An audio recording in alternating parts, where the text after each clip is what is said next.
اعوذ باللہ من الشیطان الرجیم بسم اللہ الرحمن الرحیم. ګرانو محترم اوریدونکو کتونکو السلام علیکم ورحمۃ اللہ وبرکاتہ. امید ده چې زما څومره کتونکي دي اوریدونکي دي د صحت او د عافیت په جامه باندې به پټ وي. حمد و ثنا هغه ذات لره چې زموږ خالق او مالک دی، او بیا په کروڑونو درود په جناب محمد رسول الله صلی الله علیه وسلم باندې چې خاتم النبیین دی او خاتم المرسلین دی. او بیا دعا ده زما چې څومره د دې یوټیوب چینل ملګري دي او د دې نه علاوه چې څومره مسلمانان دي، الله رب العزت دی د ټولو حاجتونه پوره کړي، مشکلات دی الله ولا آسان کړي، چې په زړه باندې څه ارمان دی الله دی ولا هغه ارمان پوره کړي. نننۍ موضوع چې کومه ده دا د ډېره بهترینه موضوع ده. مو خو ډېر وظایفو د حاجاتو او د دنیایي مشکلاتو په ای باره کې مونږ ورکړو، مخکې به مو ورکو، خو ورسره اکثر خلک ماته میسج وکړي چې د دې دپاره یو څه موږ ته وښایه. نو چې یو کس ته یې ښیم نو زما مطلب دا دی چې زه دلته په یوټیوب چینل ورکم نو ډېرو خلکو ته به خیر ورسي. نو زموږ یوټیوب چینل دا سبسکرایب کړئ، دا ویډیو لازمي لایک کړئ، که په کمنټ نه پوهېږئ نو دا لاس غوندې نشان چې دی دا بر طرف ته دی دا ووهئ نو زموږ ویډیو به لایک شي.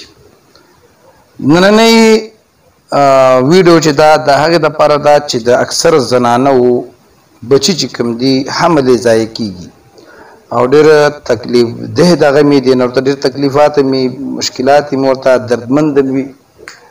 او دا نننۍ ویډیو دې باره کې دا چې د کومو زنانو بچي لکه 2 میاشتې 3 میاشتې حمل وي او هغه چې کوم دی حمل بیا خراب شي، بچی خراب شي، نو پریشان وي ځکه د هر چا ارمان دی او اولاد د الله ډېر لوی نعمت دی، نو هغه هم خراب شي او هغه زنانه غریبه چې کوم دی نو هغې ته هم ډېر زیات تکلیف رسېږي، یو ځل نشي 2 ځل نشي او هغوی پیسې هم لګوي هر څه کوي. نو زه تاسو ته نن چې کوم دی د هغې باره کې به یو ډېر اسان عمل اسان علاج به درته ښیم.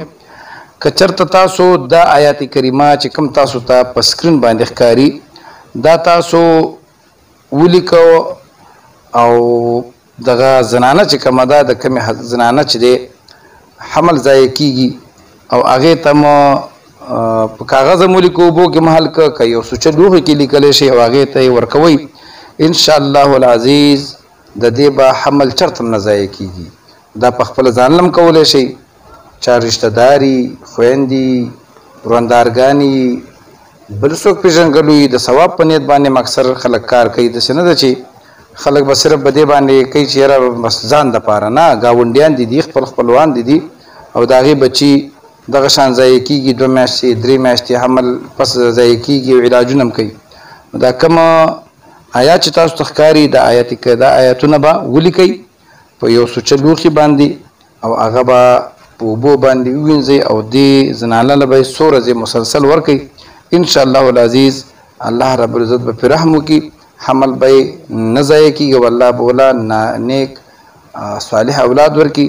دعا ده چې زموږ څومره کتونکي دي د چا اولاد نه الله دې ولا اولاد ورکړي او الله یې د غمونو مصیبتونو آفتونو نه په امان کې وساتي. ما ته هم دعاګانې کوئ. د بل ویډیو پورې د یو نوي موضوع سره بیا ستاسو په خدمت کې حاضرېږم، د هغې پورې اجازت غواړم. د الله په امان.